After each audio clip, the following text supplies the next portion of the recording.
ईश्वराय विद्महे सत्यदेवाय धीमहि तन्नः सर्वः प्रचोदयात्।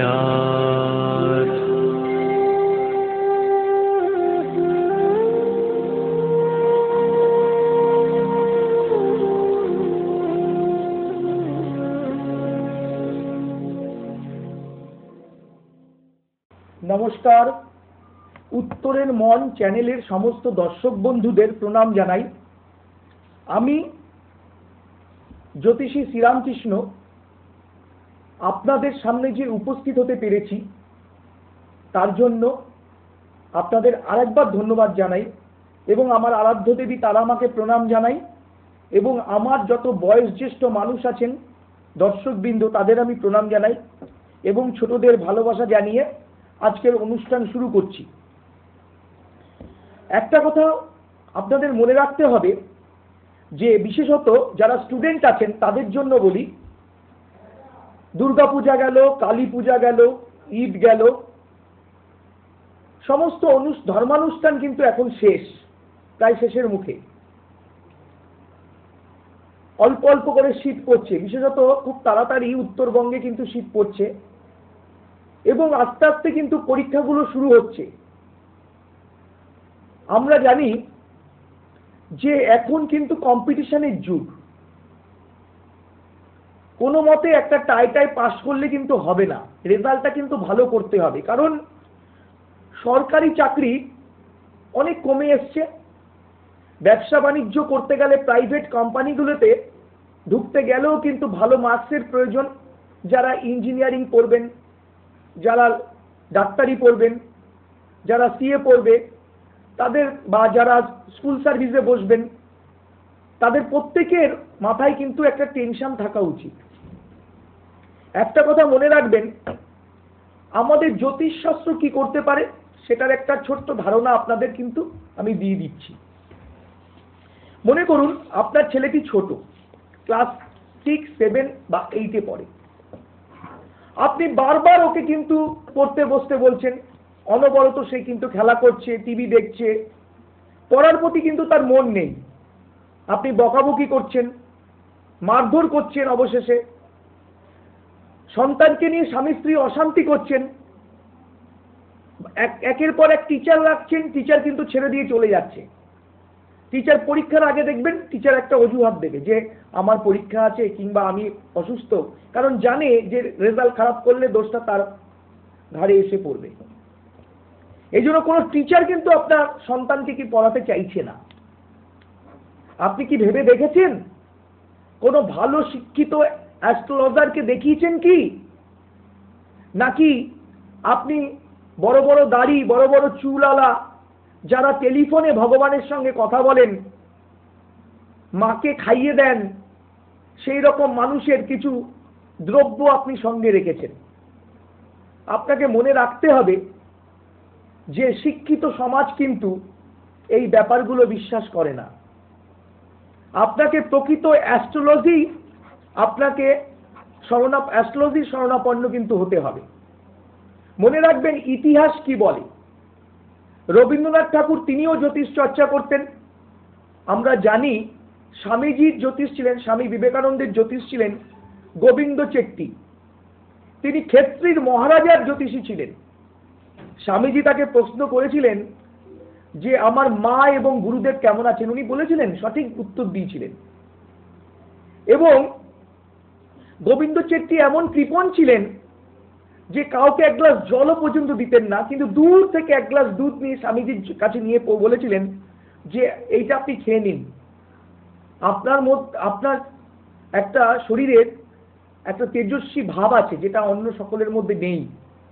আপনার গ্রহগত বিচার করে আমি দেখলাম একদিন সারা পৃথিবীর মানুষ আপনাকে জানবে এবং আপনাকে নিয়ে রিসার্চ করবে এবং আপনাকে সম্মান করবে।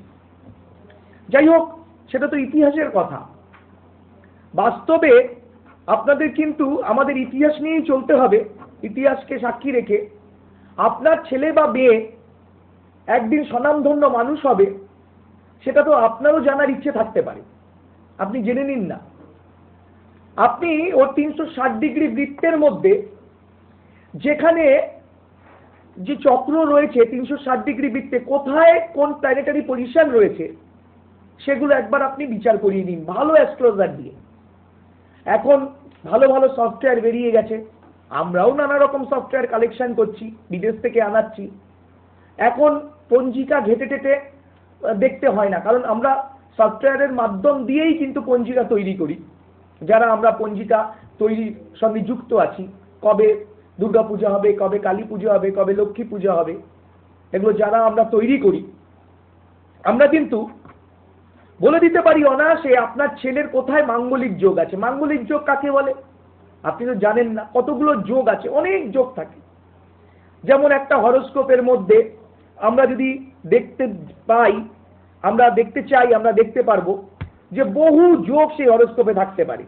যেমন মাঙ্গলিক যোগ, বীজ যোগ, কালসর্প যোগ, সর্বাগ্য যোগ, অম্ল যোগ, শশ যোগ, বিদ্যা যোগ, ইষ্টবালা যোগ, পুষ্কল যোগ, চণ্ডাল যোগ, রাজযোগ, মহাযোগ, অযত্ন গৃহযোগ, দেহপুষ্টি যোগ, সদাসঞ্চার যোগ, এছাড়া 3,500-4,000 যোগ আছে।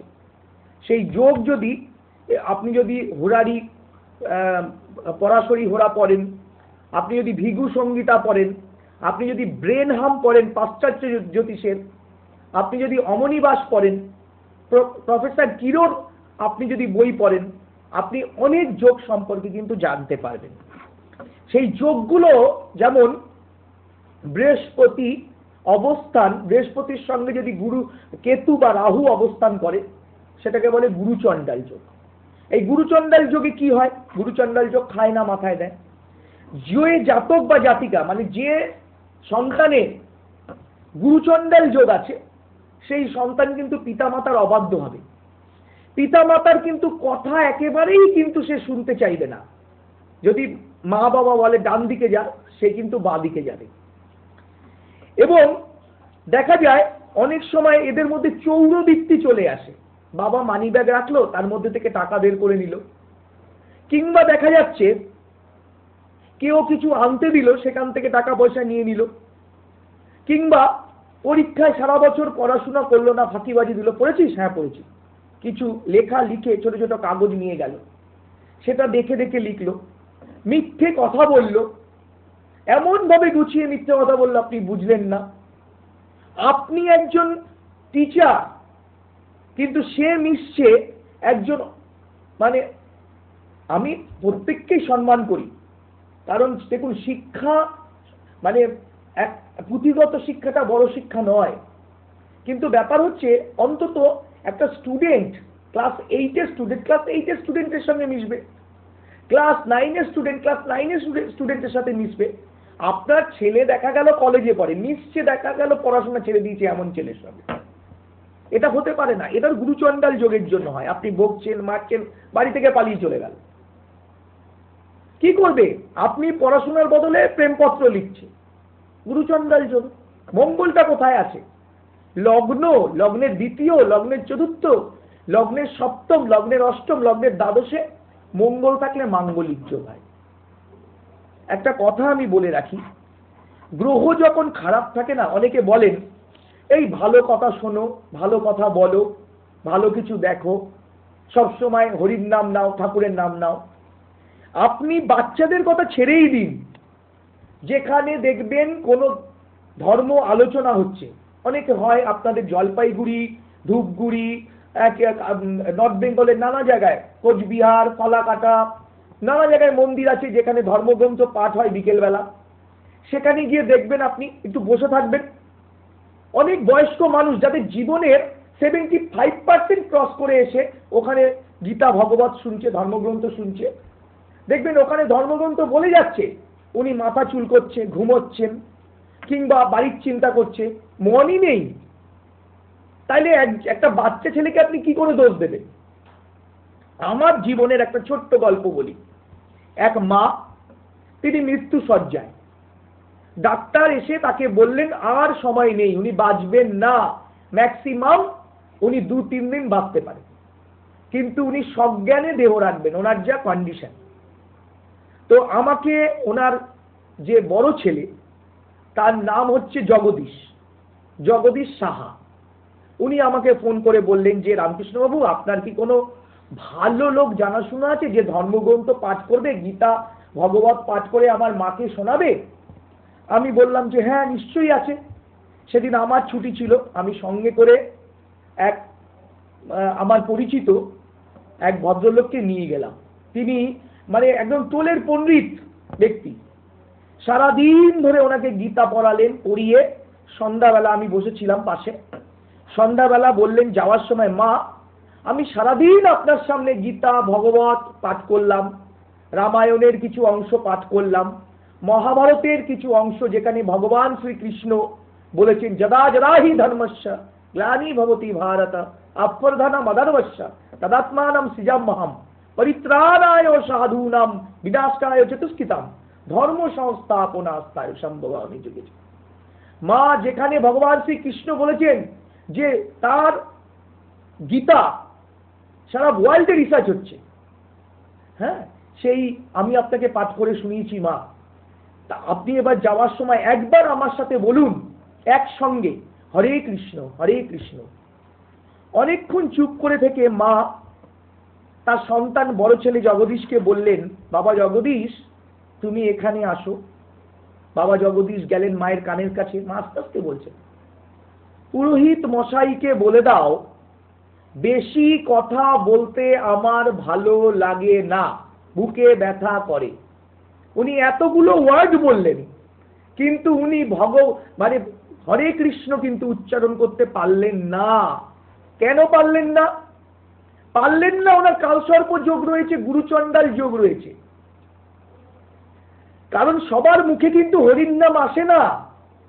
মানুষ সারাদিন কথা বলেন, একবার কিন্তু 2 অক্ষর 4 অক্ষরের যে নাম সেটা কিন্তু মুখে আসে না। তাই ঠাকুর বলেছেন যে মৃত্যুকালে যদি নর রাম বলে ডাকে, পুষ্পরতে স্বর্গে যায় জম দাঁড়িয়ে দেখে। তো রাম নামটা আসে না। আমরা জানি বাল্মীকি মুনি মরা মরা করতে করতে রাম এসেছিল, মরা মরা মরাম রাম রাম রাম এসে গেছে মরা বলতে বলতে। তো আপনার এত বয়স্ক মানুষ, তার মুখে ভগবানের নাম আসলো না। তো আপনার ছেলেটি অল্প বয়সী ছেলে, সবে জন্মগ্রহণ করেছে, সে কি করে পড়াশোনায় মনোনিবেশ করবে? আপনি ভাবুন, এই হচ্ছে গ্রহের খেল। গ্রহের দোষের জন্য দেখবেন কিছু কিছু পোকা আছে ঘুরে ঘুরে লাইটে গিয়ে বসে, ওখানেই মরে যায়। আপনাকে যখন দেখছেন মদ খেলেই অসুস্থ হয়, তবুও দেখবেন মদের দোকানের লাইন, দুধের দোকানের লাইন নেই। লোক খেয়েই যাচ্ছে, সন্ধ্যা হলেই বোতল খুলে বসছে, যত পাচ্ছে খা, জানে তার ক্ষতি হয়ে যাচ্ছে। পরিবারের সংসারের সব টাকাগুলো নিয়ে ঢেলে দিচ্ছে, মদ খেয়ে মারামারি হচ্ছে, বাইক থেকে উল্টে পড়ে যাচ্ছে। কে করাচ্ছে? কেতু করাচ্ছে। কেতুর কাজ কি? কেতুর কাজ নেশাগ্রস্ত করা, কেতুর কাজ চর্মরোগ তৈরি করা, কেতুর কাজ শত্রু দোষ তৈরি করা। কেতু কোথায় আছে? অষ্টমে কেতু আছে, চতুর্থে কেতু আছে, দশমে দ্বাদশে কেতুর অবস্থান করছে হরস্কোপে। এগুলো আপনাকে জানতে হবে। আপনি তো যেমন জানেন যে মাথা ধরা হলে কোন ওষুধটা খেতে হয়, ডাক্তারের কাছে এখন আর যেতে হয় না। আপনি গিয়ে কিসের জন্য মাথা ধরা হয়েছে, দোকানে গিয়ে একটা ওষুধ নিয়ে নিলেন। আপনি জানেন যে পেট খারাপ হলে কি ওষুধ খেতে হয়। তেমনি আপনাকেও কিন্তু, আপনি মা, সব থেকে বড় জ্যোতিষ হচ্ছেন আপনি।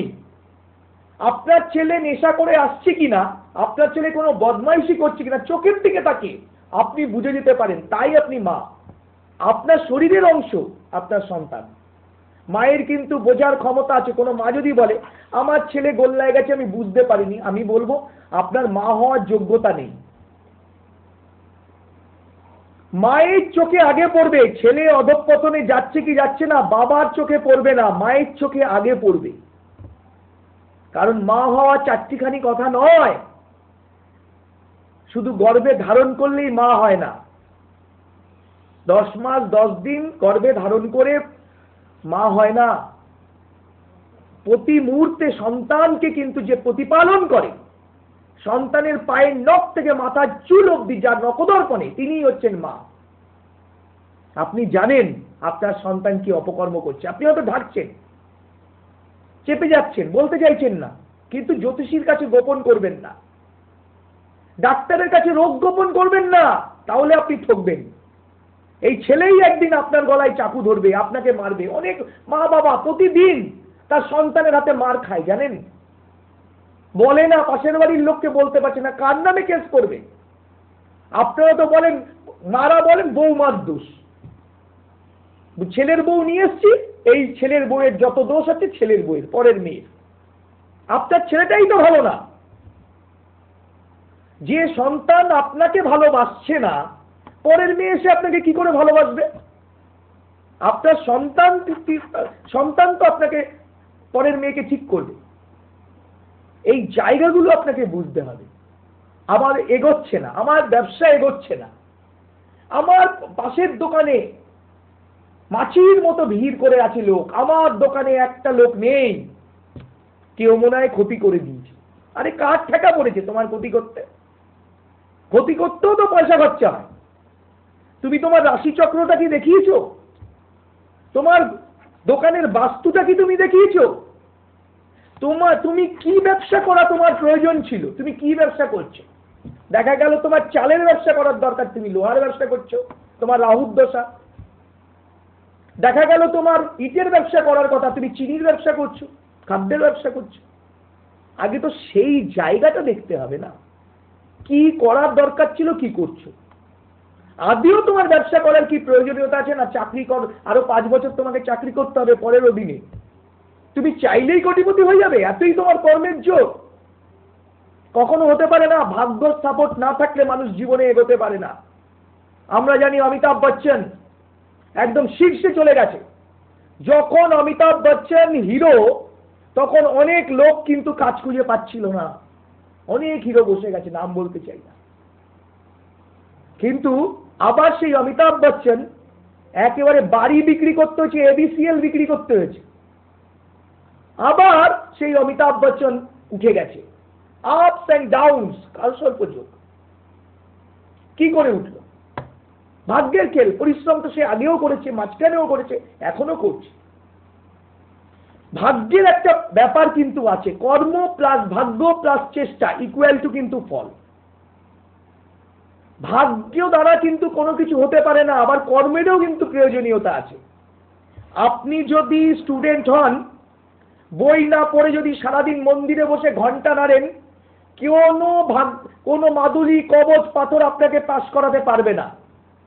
আপনি যদি কৃষক হন, আপনার জমিতে লাঙল না দিয়ে, সার না দিয়ে, আপনি ঠিকমতো জলসেচ না করে আপনি মন্দিরে বসে ঘন্টা নাড়লে ফসল আপনার ঘরে উঠে আসবে না। এটা কিন্তু শিক্ষিত মানুষরা বোঝেন। শিক্ষিত মানুষরা বোঝেন। একটু ঘি আর কাঠ ঢাললেই হোম যজ্ঞ হয় না। হোম মানে কি? একটা প্ল্যানিং। হোম যজ্ঞ একটা যজ্ঞ অনুষ্ঠান। অনেক দ্রব্য গুণ আছে, শিকড় বাকড় আছে, সেইগুলো পোড়ালে যে তৈরি হয়, যে সেন্ট, সেটা আমাদের 5 সেন্সেস, পঞ্চ ইন্দ্রিয়টাকে অনেক সজাগ করে। বাড়িতে একটা ছোট্ট একটা ধূপকাঠি জ্বালানো, সুন্দর একটা ধূপকাঠি, দেখুন মনটাকে চাঙ্গা করে দেবে। সেই রকম দ্রব্য গুণ আছে। পেঁয়াজ বগলে দিয়ে রাখুন না, একটা বগলে পেঁয়াজ দিয়ে রাখুন, শরীরটা গরম হয়ে যাবে। দ্রব্যের তো গুণ আছে, শেকড় বাকড়ের গুণ আছে, পাথরের কালারের গুণ আছে। ঘরে একটা লাইট, লাল লাইট জ্বালিয়ে রাখুন 24 ঘন্টা, দেখবেন আপনার মাথা গরম হয়ে যাবে। চোখ অপারেশনের পরে কেন সবুজ কাপড় চোখে বেঁধে দেয়? লাল কাপড় তো দিতে পারত। সবুজ কাপড় আমাদের নার্ভটা, চোখের যে স্নায়ুগুলোকে, এগুলো স্নিগ্ধ রাখে। তো এগুলো আমরা সকলে জানি, আমাদের শিক্ষিত দর্শক বন্ধু আপনারা জানেন, এটা নতুন কথা কিছু নয়। প্রকৃত অ্যাস্ট্রোলজিতে আসতে হবে, সঠিক রেমেডি করতে হবে, তবে কিন্তু সঠিক প্রতিবিধান পাওয়া যাবে। মনে রাখবেন, মেলায় বসে যিনি চুলকানির মলম বিক্রি করেন, তিনি নিজেকে ডাক্তার বলেন এবং মাইকে বলেন যে আমি সব রোগ সারিয়ে দিতে পারি। কিন্তু আমরা জানি, আমরা শিক্ষিত দর্শকরা জানি যে তার কি ডিগ্রি আছে। তাহলে আর এই লেখা থাকতো না, FRCS লন্ডন, MBBS, FRCS লেখাগুলো থাকতো না। জয়েন্ট দিয়ে আর ডাক্তারি পড়তে হতো না, ক্লাস 8 থেকেই ডাক্তারি পড়তে শুরু করে দিত। শিক্ষিত দর্শক বন্ধু আপনারা বুঝবেন প্রত্যেকটা সাবজেক্টের একটা লিমিটেশন আছে। যেমন মৃত মানুষকে বাঁচানো যায় না, চিকিৎসা শাস্ত্র পারেনি মৃত মানুষকে বাঁচিয়ে তুলতে, হয়তো আগামী দিন পারবে। জ্যোতিষশাস্ত্রও কিন্তু পারবে না যে যার ভাগ্যে কিছু নেই, একেবারেই কিছু নেই, তাকে একেবারে ভাগ্য পরিবর্তন করতে রাজার আসনে বসিয়ে দিতে। কিছু থাকতে হবে। একজন মেকআপ ম্যান আপনাকে মেকআপ করে সুন্দর বানাতে পারে, কিন্তু আপনাকে মেকআপ করে হেমা মালিনী, ঐশ্বর্যা রাই কিংবা ক্যাটরিনা কাইফ বানিয়ে দিতে পারবে না। আপনাকে একটা সুন্দরী মহিলা তৈরি করে দিতে পারে, কিন্তু আপনাকে লম্বা হতে হবে, হাইট হতে হবে, সেরকম চেহারা হতে হবে, তবে কিন্তু মেকআপটা করতে পারবে। সবকিছু কিন্তু মেকআপে হয় না, কিছুটা কিন্তু পাস থাকতে হয়, কিছুটা দ্রব্য শরীরের মধ্যে থাকতে হয়। এই জন্য একটা কথা বলে রাখি, যখন গর্ভাবস্থায় সন্তান থাকবে স্বামী স্ত্রী অশান্তি করবেন না। সর্বদা মাতাকে কিন্তু ঈশ্বরের নাম, যাকে আপনি ভালোবাসেন, আল্লাহকে ভালোবাসলেন, জেসাসকে ভালোবাসেন, ভগবানকে ভালোবাসেন, ধ্যান করুন, সুচিন্তা করুন, সুভাবনা করুন, দেখবেন আপনার সন্তান কিন্তু ভালো হবে। গর্ভাবস্থায় আমাদের এগুলো হিন্দু ধর্মে আছে, শঙ্খফু দেওয়া, বাড়ির চারপাশে গোবর জলের ছেটা দেওয়া, ধূপ ধুনা দেওয়া, এগুলো কিন্তু আমাদের হিন্দু ধর্মে আছে। আমাদের হিন্দু ধর্মটা বিজ্ঞানসম্মত। হিন্দু ধর্মে 3টে গ আছে, গীতা, গঙ্গা আর গরু। আপনি বলুন তো কোনটা উপকারী নয়? গঙ্গার জল আপনি রেখে দিন বোতলে ভরে, গন্ধ হবে না, নষ্ট হবে না। এবং আগে গঙ্গার জল, এখন অনেক পলিউশন হয়ে গেছে, আগে গঙ্গার জল অ্যান্টিসেপটিকের মতো কাজ করতো, জানেন? গঙ্গার জলে অনেক স্কিন ডিজিজ নষ্ট হয়ে যেত। গীতা আপনি জানতে পারবেন, অনেক জ্ঞান অর্জন হবে গীতায়। আপনি যেগুলো জানেন না, কোথা থেকে আপনার সৃষ্টি, কি হবে আগামী দিন, আপনি গীতার থেকে জানতে পারবেন। গরু জানেন গোচনায় কি হয়?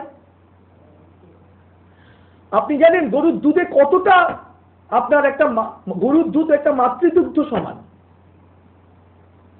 গরুর কোনো কিছু ফালতু নয়, গোবর থেকে কত কিছু হচ্ছে, গোমূত্র থেকে ওষুধ তৈরি হচ্ছে। এগুলো আমার শিক্ষিত দর্শক বন্ধু আপনারা জানেন, নতুন কোনো কথা নয়, আমি আপনাদের নতুন কিছু শেখাচ্ছি না, একটু মনে করিয়ে দিচ্ছি। তাই জ্যোতিষ শাস্ত্রের আজকে রাশিফল 12টা রাশি, মেষ, বৃষ, মিথুন, কর্কট, সিংহ, কন্যা, তুলা, বৃশ্চিক, ধনু, মকর, কুম্ভ, মীন। যার যেরকম রাশি থাকবে, যার যেরকম লগ্ন থাকবে, 360 ডিগ্রি বৃত্তে অ্যান্টি ক্লকওয়াইজ আপনাকে বিচার করে দেখতে হবে কোন দশা, কোন অন্তর্দশা, কোন প্রত্যন্তর দশা চলছে, এবং হোরারি করে দেখতে হবে। আবার হস্তরেখা বিচার করে দেখতে হবে। যাদের ডেট অফ বার্থ নেই, জলপাইগুড়িতে, ধূপগুড়ি, ফালাকাটা, কোচবিহার প্রচুর মানুষ আমার কাছে আসেন, শিক্ষিত মানুষ। আমি একটা কথা জোর হাতে বলবো আপনাদের কাছে, যারা জ্যোতিষ শাস্ত্র সম্পর্কে প্রকৃত জানেন তারা আমার কাছে আসবেন। অ্যাস্ট্রোলজি সম্পর্কে যার ধারণা নেই তারা মন্দিরে যাবেন, আর সেই সব বাবাদের কাছে যাবেন যারা টেলিফোনে ভগবানের সঙ্গে ডাইরেক্ট কথা বলেন, এবং যারা মাথা নাড়িয়ে নাড়িয়ে ভরে পড়ে ধপ করে পড়ে যান, তাদের কাছে যাবেন, আমার কাছে আসবেন না। আমি কিন্তু সেই শিক্ষিত ক্লায়েন্ট চাই যারা আমার কথা বুঝবেন, যারা আমার কথাগুলোকে বলবেন যে হ্যাঁ যুক্তি আছে, সেই সব ক্লায়েন্ট আমি চাই। অন্যথায় আপনারা আমার কাছে আসবেন না, একদম পরিষ্কার। একটা কথা বলে রাখি, যে অনেকের ডেট অফ বার্থ নেই, বন্যায় ভেসে গেছে, কিংবা বাংলাদেশ থেকে এসছে, নেপাল বাংলায় দেশ ভাগের সময় হারিয়ে গেছে, মা বাবার 5টি সন্তান, তাদের জন্য হস্তরেখা বিচার করব। এবং আমার লেখা অনেক পরিশ্রম করে একটি বই আমি লিখেছি, প্রাচীন জ্যোতিষবিদ্যা। এই প্রাচীন জ্যোতিষবিদ্যা বইটি আপনারা আমার কাছ থেকে সংগ্রহ করে নেবেন। এই বইয়ের মধ্যে ডিটেলস লেখা আছে। আপনারা যারা চান, আমি কিন্তু প্রত্যেকটা চেম্বারে আপনাদের কিন্তু এই বইটি দিতে পারি, এবং এটা আপনি কলেজ স্ট্রিট, কলকাতায় কলেজ স্ট্রিটে পেয়ে যাবেন, এবং বড় বড় বইয়ের দোকানে কিন্তু আপনি পাবেন বইটি। এর মধ্যে পুঙ্খানুপুঙ্খভাবে হস্তরেখা বিচার এবং প্রত্যেকটা রেখা সম্পর্কে কিন্তু দেখা গেল একজনকে আপনি বিবাহ করবেন, প্রেম হয়ে গেছে, সে কিরকম ধরনের মানুষ, তার হাতটা, সে ডেট অফ বার্থ ভুল বলছে, আপনি হাত দেখে বিচার করে নিতে পারবেন। যাই হোক, আমি প্রতি মাসে দীর্ঘ দিন ধরে 11-12 বছর ধরে আমি জলপাইগুড়িতে আসছি, ধূপগুড়িতে আসছি, কোচবিহারে আসছি, আলিপুরদুয়ারে আসছি। আপনারা যেখানে আমার ফোন নাম্বার দেখছেন, আপনারা টিভির পর্দায় ফোনে কন্ট্যাক্ট করে অবশ্যই আসবেন। এবং যারা জ্যোতিষশাস্ত্র সম্পর্কে যাদের ধারণা আছে, যারা প্রকৃত নিজের জীবনটাকে শুধরাতে চান, তারাই কিন্তু আসবেন। আজকে এখানেই আমার বক্তব্য শেষ করলাম। ভালো থাকবেন, নমস্কার।